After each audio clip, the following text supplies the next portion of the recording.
제 외조부가 108세까지 사셨다는 말씀을 여러 번 드려서 잘 알고 계시죠. 근데 이제 연로해지시니까 식탁에서 식사를 하실 때 자꾸 이렇게 밥을 흘리세요, 많이.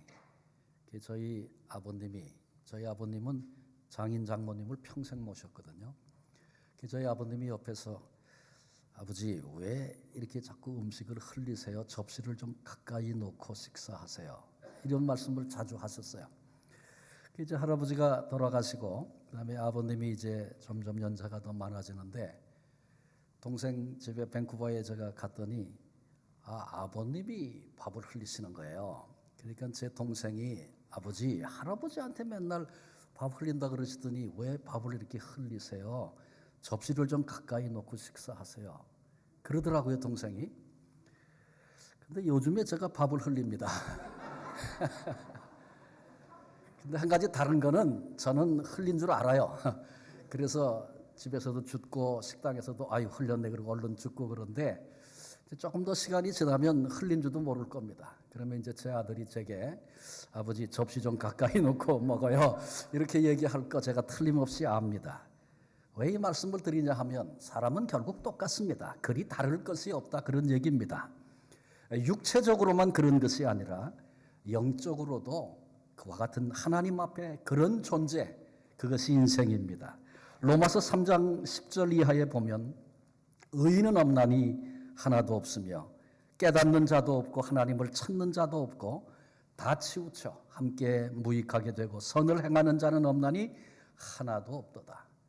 그리고 인생의 죄악됨을 고발하는데 목구멍은 열린 무덤이고 혀는 속임을 일삼으며 입술은 독사의 독이 있고 그 입은 저주와 악독이 가득하고 그 발은 피 흘리는데 빠르고 그 길은 파멸과 고생이 있어 평강의 길을 알지 못하고.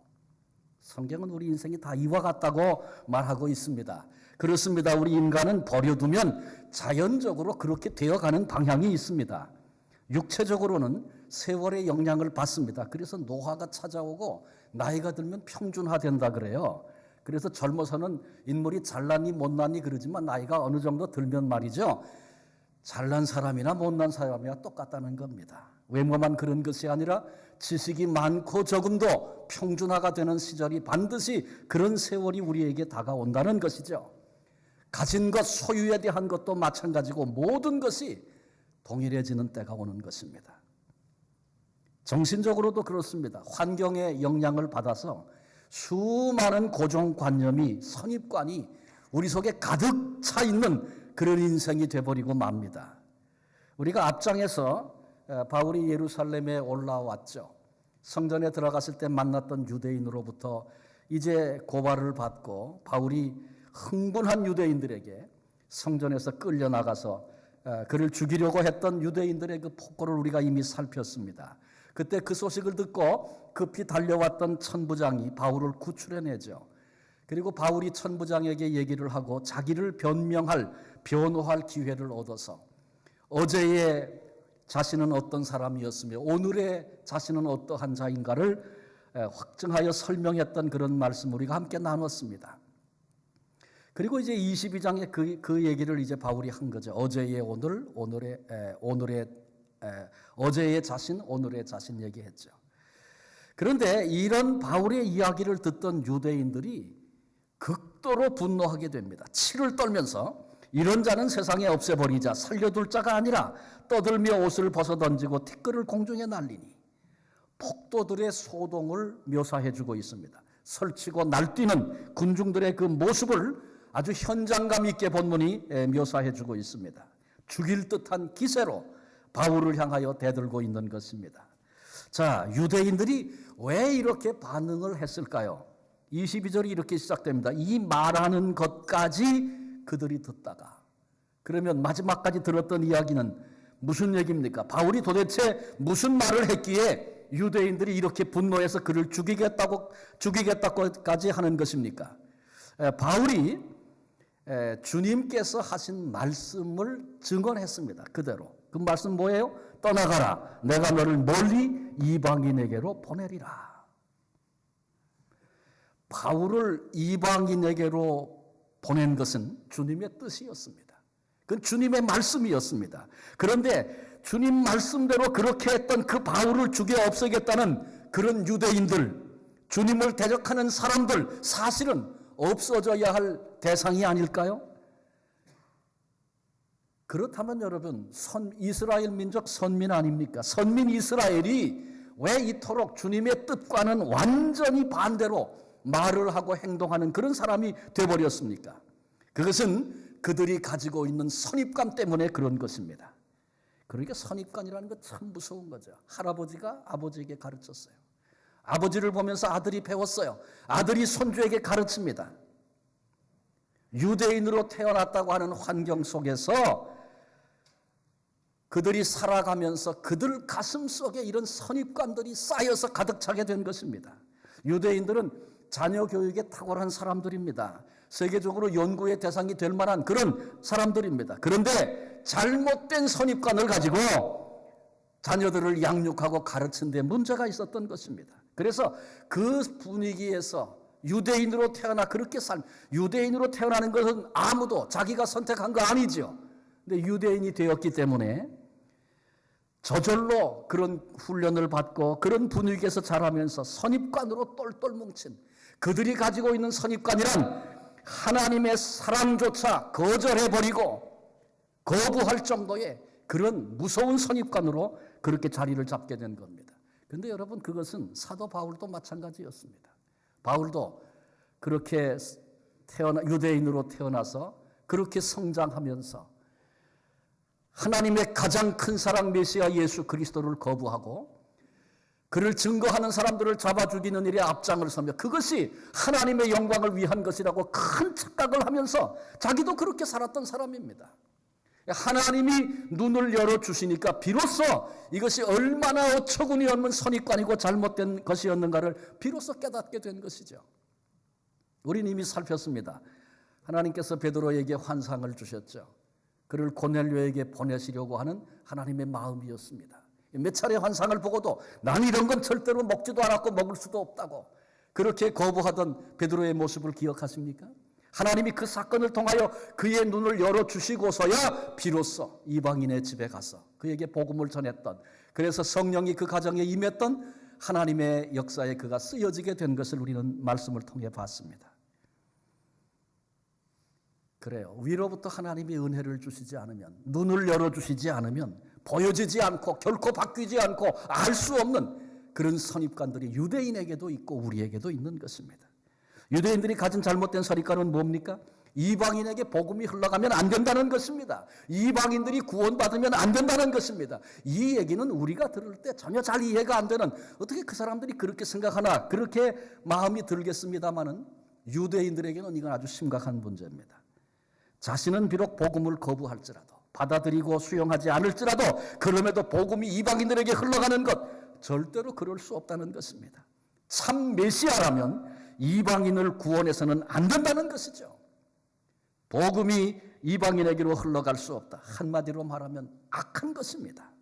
하나님의 뜻과는 전혀 상관도 없는, 자신의 뜻으로 완전히 무장하고 그렇게 말하고 그렇게 행동하고 그렇게 선택하고 그렇게 강요하는 유대인들의 모습을 봅니다.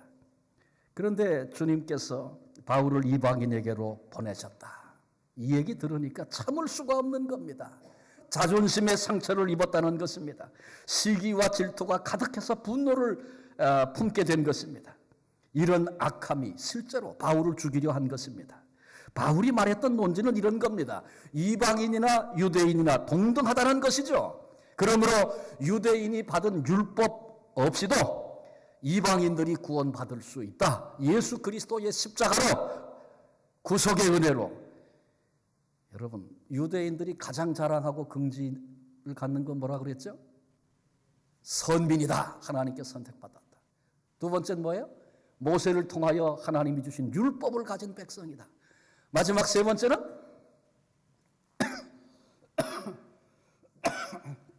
죄송합니다. 하나님이 임재하여 계시는 성전을 가지고 있다. 이 세 가지가 그들에게는 가장 큰 긍지요 자부심이었다고 그랬잖아요. 그런데 바울이 지금 말하는 것에 의하면 선민이 아니어도 관계없다는 거죠. 율법의 종로로 탈 필요 없다는 겁니다. 성전만 아니라 어느 곳에든지 임재하시고 구원의 은혜를 베푸시는 하나님을 저가 증거하지 않습니까? 선민이라고 하는 우월의식에 사로잡힌 유대인들에게 바울은 그래서 완전히 배교자입니다. 결코 용납될 수 없는 사람입니다. 그래서 아주 공식적으로 이런 놈은 죽여야 한다. 떠들고 옷을 벗어던지고 티끌을 공중에 날리는 이런 폭동을 일으킨 것입니다. 바울의 마음속에는 지금 매를 맞기도 하고 또 위험이 보이고, 그래도 그들에게 안타까운 마음과 열망을 가지고 호소하고 있는 건 뭡니까? 나도 그렇게 생각하고 나도 그런 선입관과 그런 가치관을 가지고 살았었는데 하나님이 나의 눈을 여시니 내가 이제는 보게 되었다고. 그러니 당신들도 하나님의 은혜로 눈이 열리면 보게 될 텐데, 알게 될 텐데 그리로 가야 한다고 지금 도전하고 있는 겁니다. 동족을 구원하고자 하는 바울의 그 뜨거운 마음이 얼마나 컸습니까? 그러나 그런 호소와 그런 외침에도 유대인들의 분노는 그쳐지지 않았습니다. 오히려 소요를 벌이고 더 큰 소동이 일어난 것입니다. 이때 천부장이었던 루시아가 바울이 이 변론을 히브리 말로 했습니다. 그러니 그가 그 내용을 다 이해하지 못한 것 사실입니다. 그러니 이제 바울을 온 회중이, 온 군중이 소요를 일으키는 것을 보면서 바울을 큰 죄인으로 단정을 합니다. 그래서 신문하여 사건의 내막을 밝히고자 바울을 결박합니다. 24절 25절에 보면 천부장이 채찍질하며 신문하라 한데, 이제 군인들이 가죽줄로 바울을 맸습니다. 왜? 채찍질하기 위해서. 천부장은 지금 재판의 형식도 없고 고문을 하려고 가죽줄로 결박한 것입니다. 고문하는 거 옳지 못한 명령이라 아니할 수 없습니다. 지금 이 천부장의 이야기는 누가 잘못한 것인가, 어떤 것이 옳고 어떤 것이 그른가, 그것을 밝히기 위한 명령이 아니고 죄를 만들어내기 위한 명령입니다. 하나님의 형상을 입은 사람에게 아무런 양심의 가책 없이 학대 행위, 인격적인 모독, 육체의 고통도 주겠다는 것이죠. 때리면 분다. 이것이 잘못된 근성이, 악한 근성이 그 마음에 있어서 그것에 근거하여 지금 행동하고 있는 것입니다.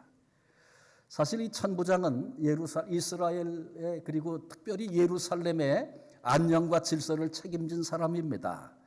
그래서 거기 소요가 일어나면 안 됩니다. 근데 그 목적을 위해서 한 사람을 희생해서라도 소동을 잠잠하게 할 수만 있다면 그거 하겠다는 겁니다. 과정이 그리 중요치 않다는 것이죠. 천부장은 이런 생각, 이런 가치관을 가지고 있는 사람이었다는 것을 스스로 보여주고 있습니다. 당시에 고문을 위해서 채찍질하는 그 채찍은 대단히 무서운 것입니다. 예수님이 십자가에 달릴 때도 그런 채찍에 맞으셨죠. 가죽줄 끝에 뾰족한 짐승의 뼈, 날카로운 뼈나 납덩어리를 답니다. 그래서 그 채찍질을 하면 피부를, 살을 찢어내고 살점을 떼내는 그런 무시무시한 채찍입니다. 이 채찍에 맞아 고문을 당하면 죽는 일도, 불구가 되는 일도 비일비재했었습니다. 이 무서운 채찍으로 바울을 치려고 하는 그 순간에 바울이 이런 말을 합니다. 내가 로마 시민인데 로마 시민 된 자를 죄도 정하지 않고 채찍질할 수 있느냐. 이 얘기를 들었던, 지금 고문을 하려던 백부장이 깜짝 놀랐습니다. 그리고 천부장에게 달려가서 저가 로마 시민이라고 하는데 어떻게 하려느냐 물었습니다.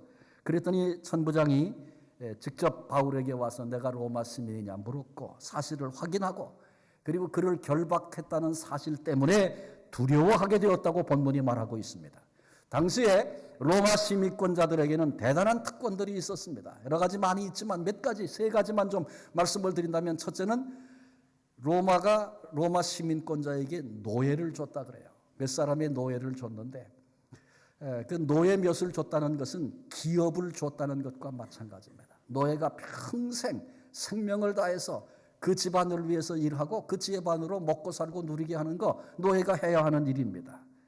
정부가 기업을 줬습니다. 두 번째는 로마 시민의 특권은 가혹한 형태의 신문이라든지 모욕과 처벌에 대한 면제. 당연히 그런 일을 저지르면 수치당하고 얻어맞고 심지어는 죽임을 당하고 그런 자리에 서야 될 텐데 로마인이다 그러면 면제해 준다는 겁니다. 굉장한 특권이죠.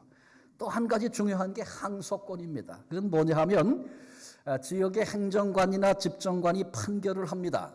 근데 로마 시민에 대해서 판결했을 때 나는 이 판결에 동의할 수 없다.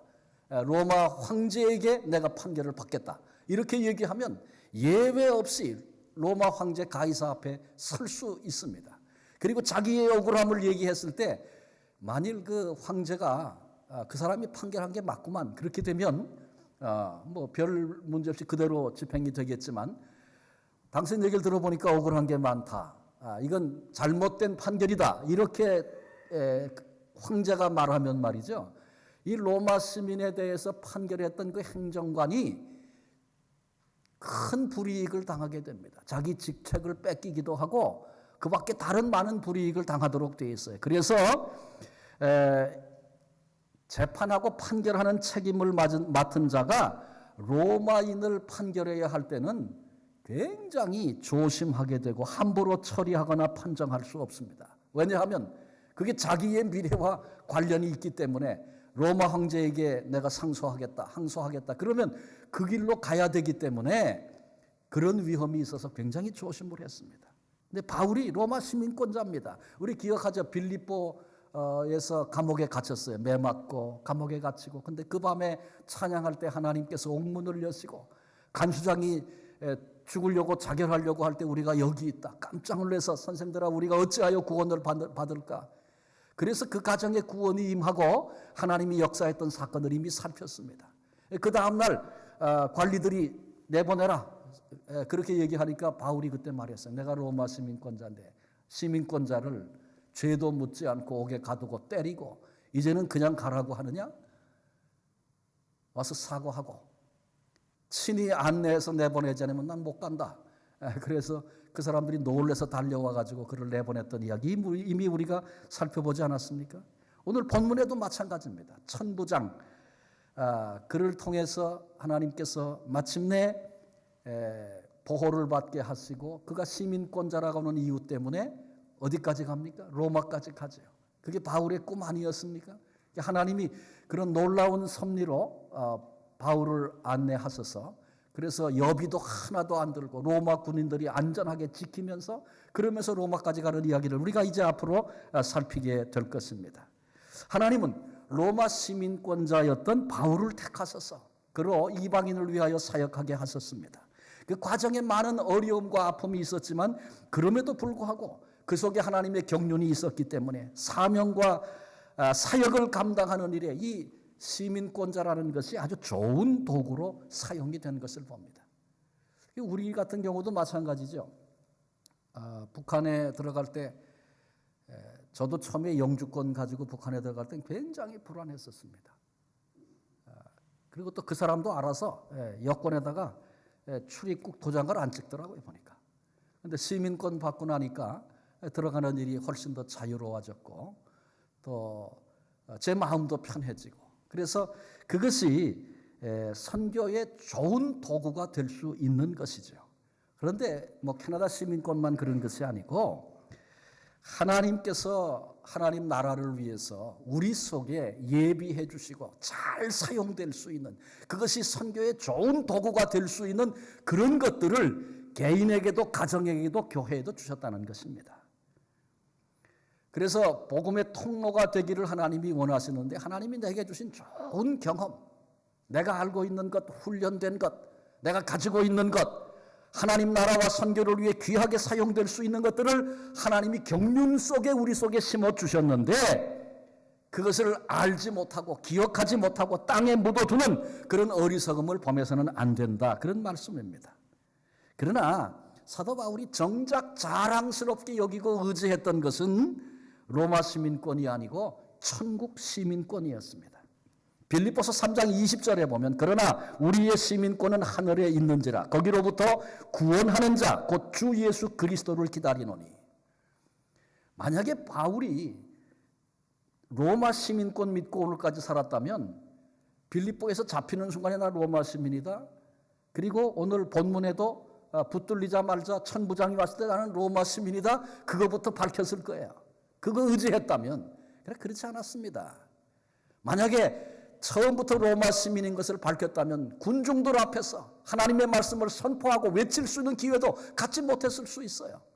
그가 의지한 것은 로마 시민권이 아니고 사실은 천국 시민권입니다.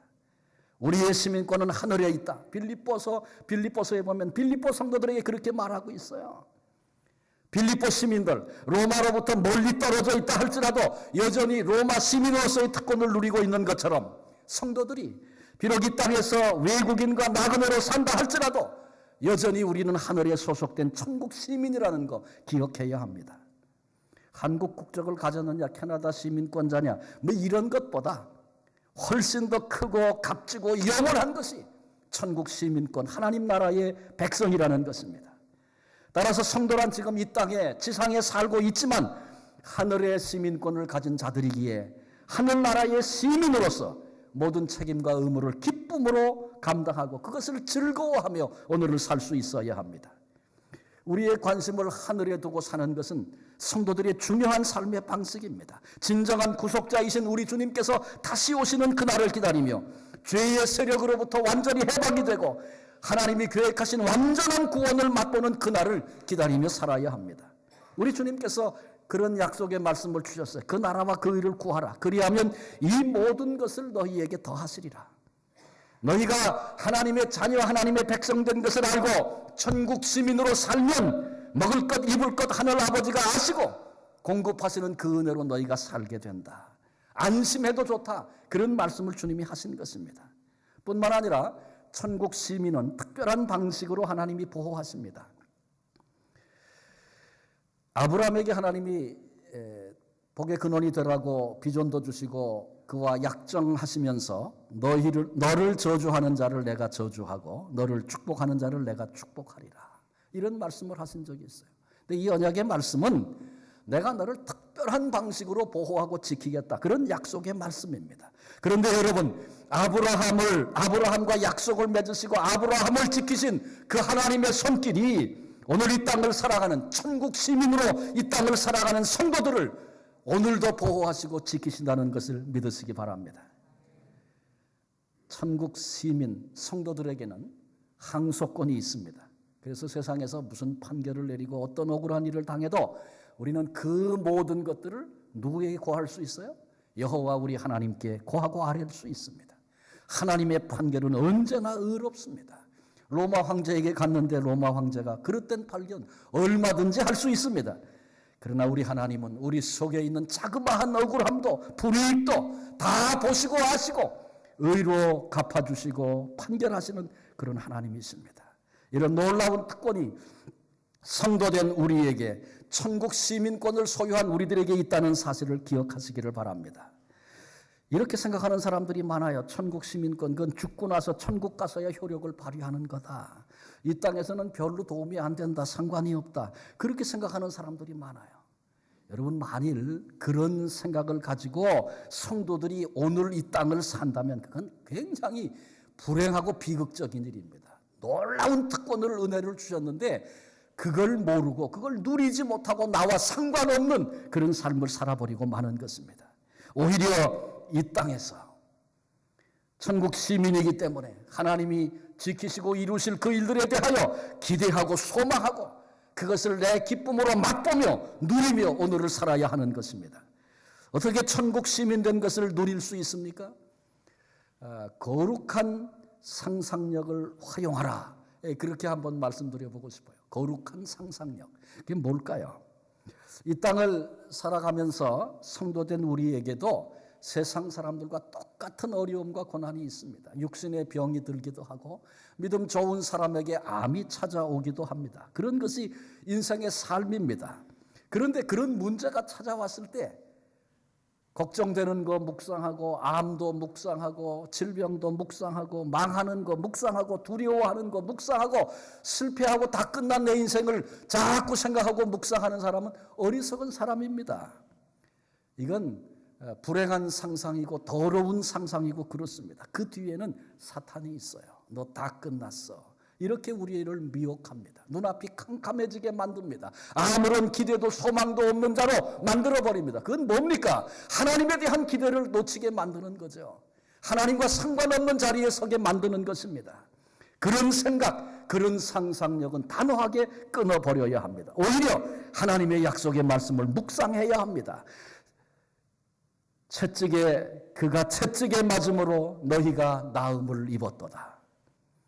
나를 대신하여 채찍에 맞으신 우리 주님, 나를 회복하고 나를 치유하시려고 채찍에 대신 맞으신 우리 주님의 그 사랑과 그 놀라운 희생을 묵상하고 생각하면서 이미 우리 속에 선언하시고 회복하시겠다고 약속하신 우리가 얻을 그 회복을 묵상하는 자, 그 사람이 복 있는 사람입니다.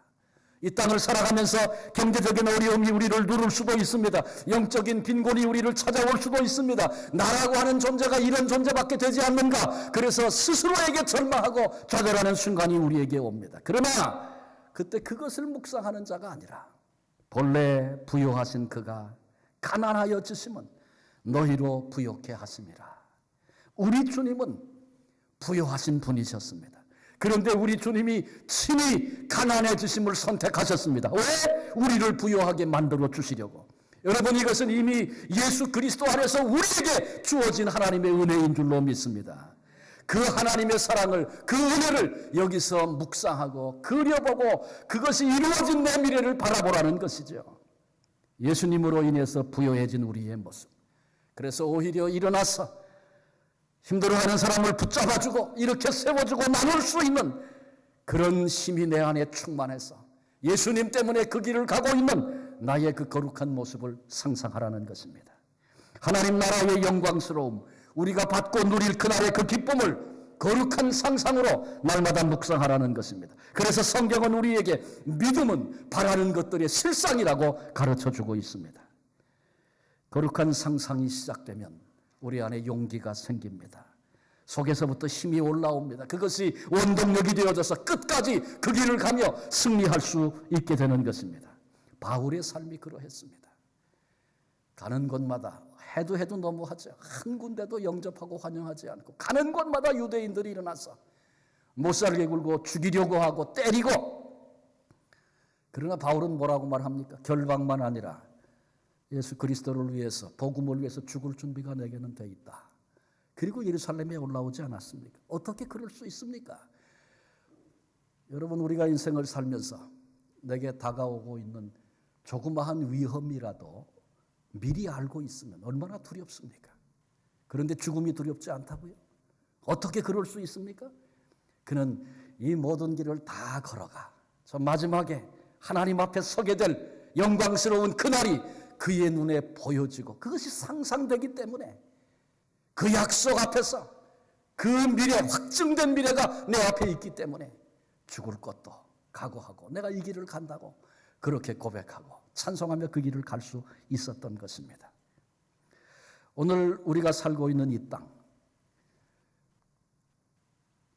선입관, 잘못된 생각들로 붙들려서 그래서 그것이 우리를 향한 분노처럼 쏟아지는 유대인의 분노 같은 것들이, 그런 것들이 덮쳐오는 현장에 저와 여러분 우리들이 지금 살고 있습니다.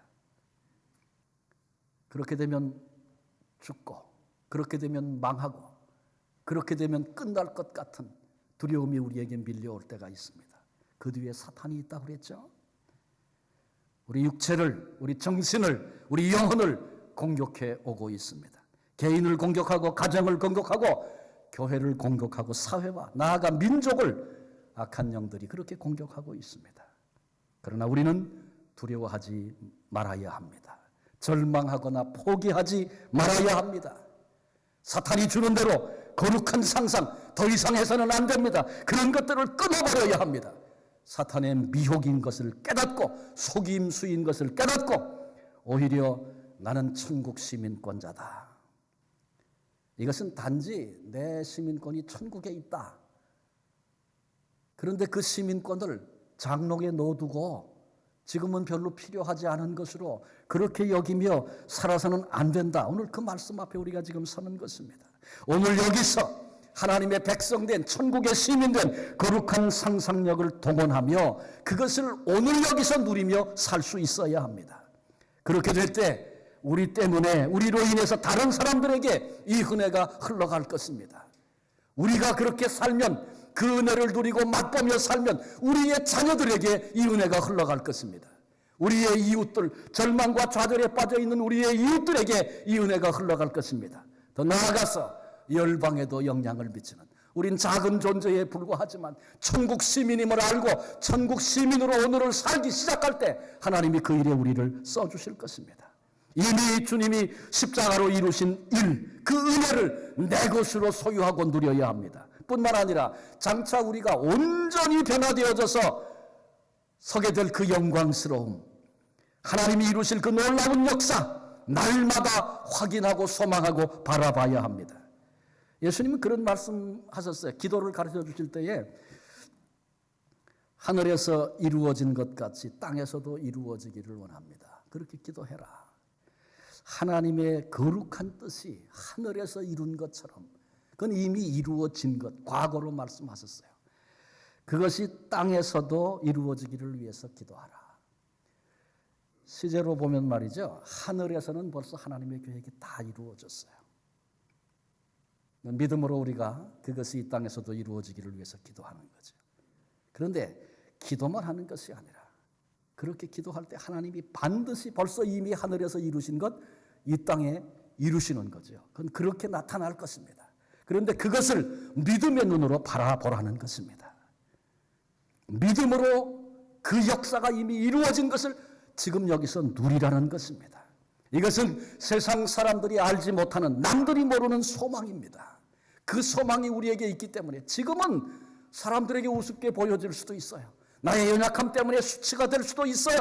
그러나 하나님께서 이미 하늘에서 이루셨고 그것이 이 땅에 완성될 때가 내 앞에 있도다. 이것이 보여지는 사람은, 이 남들이 모르는 소망을 가진 사람은 고난의 자리, 역경의 자리, 아직도 문제가 그대로 있음에도 불구하고 미소를 띌 수 있고, 그리고 감사할 수 있는, 거기서도 감사할 수 있고 거기서도 웃을 수 있는 그런 여유, 그런 은혜, 오늘을 살아낼 분명한 이유를 붙잡고 살 수 있는 그런 삶 가능한 것입니다. 우리의 남은 생애 동안에 이 소망을 붙잡고 하나님이 이루실 그 역사, 이미 하늘에서 이루어졌지만 이 땅에서 이루어질 우리의 그 미래들을 여기서 믿음의 눈으로 바라보면서 그게 보이기 때문에, 그래서 누가 뭐라 그래도, 억울한 소리를 들어도 그래도 여전히 이 길을 갈 수 있고 하나님을 찬송할 수 있고 하나님을 대면하여 설 수 있는 그런 용기를 가지고 끝까지 승리할 수 있는 복된 성도들 한 분 한 분 되어주시기를 주님의 이름으로 축원합니다. 기도하시겠습니다. 하나님 감사합니다. 되돌아보면, 나의 모습 살펴보면 어쩔 수 없는 인간인 것을 깨닫습니다. 세월이 흘러가면서 더 그것이 분명해지고 내 속에 쌓여진 선입관들이 얼마나 부끄러운 것인가를 알아지는 그런 경험들을 하면서 그런 존재인 것을 다 아시고도 너는 내 것이라 불러주신 주님께 감사를 드립니다.